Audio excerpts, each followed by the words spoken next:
성도 여러분 반갑습니다. 오늘은 여러분들과 계시록 1장 1절 천사에 대해서 좀 더 그 천사가 누구인지 우리가 알아야 되지 않겠습니까?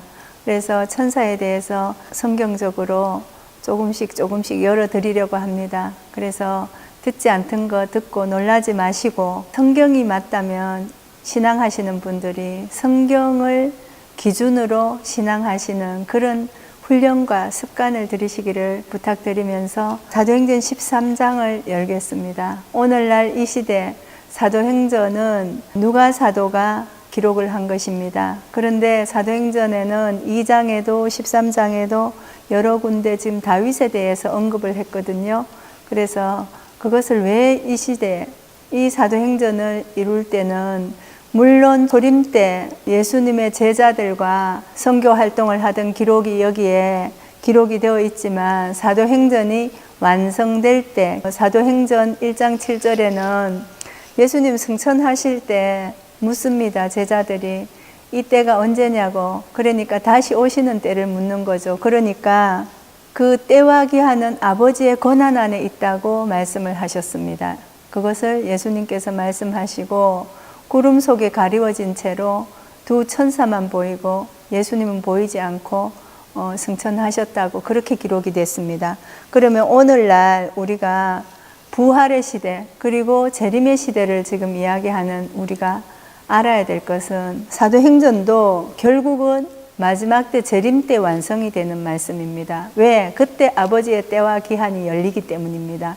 그 아버지의 때와 기한은 예수님이 재림하시고 강림하셔야 이 말씀이 완성이 되는데 그때 이제 우리가 그 때와 기한에 대해서 다 열어주는 목자 하나를 보낸다고 하나님은 여러 군데 약속을 주셨는데 우리가 그 신약과 구약을 계속해서 약속의 책이라고 말씀이라고 들으면서도 그 약속을 너무 경히 여기지 않았나 생각을 하면서 오늘은 사도행전 13장에 있는 다윗, 왜 누가 사도가 사도행전 13장에다 이미 죽고 약 1000년이 지난 그 후에 다윗을 기록했을까 생각을 하시면서 한번 들어주셨으면 좋겠습니다. 34절에 보니까 또 하나님께서 죽은 자 가운데서 저를 일으키사 다시 썩음을 당하지 않게 하실 것을 가르쳐 가라사대 내가 다윗의 거룩하고 미쁜 은사를 너희에게 주리라 그랬습니다. 그러면 다윗의 미쁜 은사, 거룩하고 구별되고 그리고 한결같은 그 은혜를 우리한테 주겠다 했습니다. 그리고 또 다른 편에는 주의 거룩한 자로 썩음을 당하지 않게 하시리라 하셨습니다. 그런데 주의 거룩한 자라 하는 거 보니까 주님이 함께 하시는 구별된 자가 있다는 거죠. 근데 그것을 다윗이라고 위에서는 얘기를 했어요. 다윗의 변하지 않고 그리고 거룩한 은사, 구별된 은사를 준다 했으니까. 그러고 나서 36절에는 당시에 다윗은 하나님의 뜻을 쫓아 섬기다가 잠들었다 하죠. 그 조상들과 함께 묻혀서 썩음을 당했답니다. 육체의 썩음을 말하겠죠. 그죠? 그러면 사도행전 2장에 잠시 갔다 오겠습니다. 2장에서 보니까 다윗은 34절에 다윗은 하늘에 올라가지 못하였으나 친히 말하여 가로되 주께서 내 주에게 말씀하시기를 내가 내 원수로 밟던 상대에게 가기까지 너는 내 우편에 앉았으라 하셨도다. 그러면 다윗은 하늘에 올라가지 못했다고 말씀하셔놓고 그리고 또 주께서 말씀하시기를 내 원수로 발등상되기까지 너는 내 우편에 있으라 했습니다. 그러면 다윗의 영은 예수님 우편에 있다는 것입니다. 그리고 다윗의 육체는 조상의 묘실에 잠들었다고 13장에서 기록하지 않았습니까? 그래서 우리가 누구나 피해갈 수 없는 육체로 잠든 것은 이미 조상의 묘실에 묻혀서 썩었어요. 그런데 다시 사도행전 13장에 가서 보니까 하나님의 살리신 이는 썩음을 당하지 아니한다. 그러면 이 하나님의 살리신 이가 다윗의 거룩하고 미쁜 은사를 받은 사람이고 그리고 주의 거룩한 자로 썩음을 당하지 않게 한다 그랬는데 그때가 고린도전서 15장을 보면 부활을 이야기하면서 썩을 것이 불가불 썩을 것이 썩지 아니할 것을 입음으로써 썩음을 당하지 않는다 했거든요.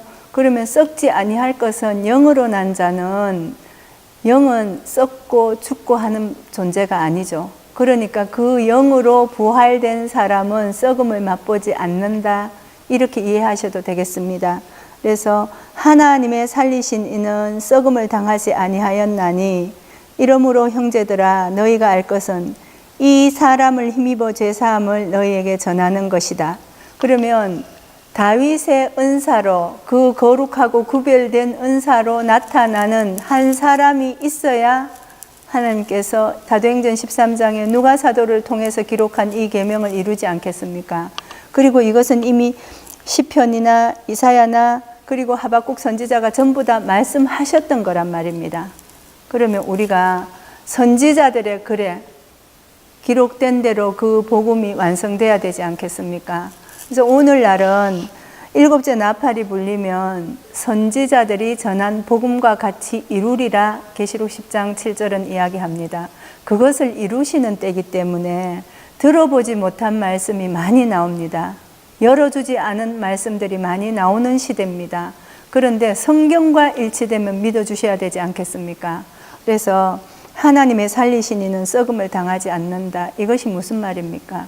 부활 때가 되면 하나님의 신령한 영으로, 이것이 말씀이죠. 신령한 말씀으로 생기를 받은 자들은 하나님 앞에서 썩음을 당치 않는다, 이렇게 말을 합니다. 그러므로 형제들아 너희가 알 것은 이 사람을 힘입어 죄사함을 너희에게 전하는 것이다.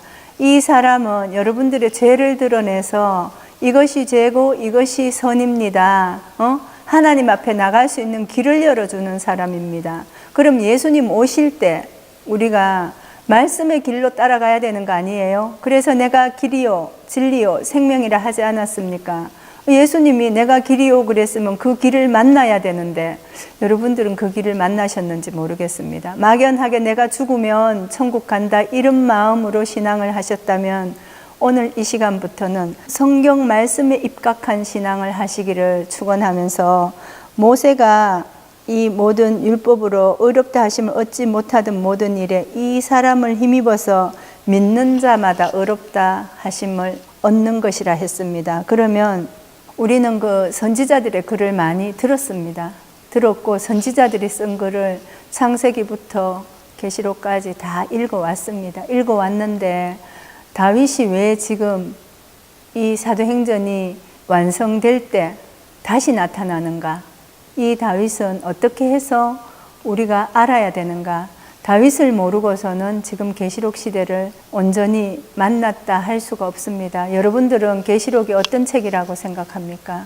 어차피 요한계시록 66권 중에 열어놨다는 그 책 제목 자체가 요한이 기록해서 열었다 했습니다. 그걸 궁창을 연 거예요. 그러면 요한이 연 궁창은 거기에 용을 잡기 위해서 열었다고 말씀을 수차 드렸습니다.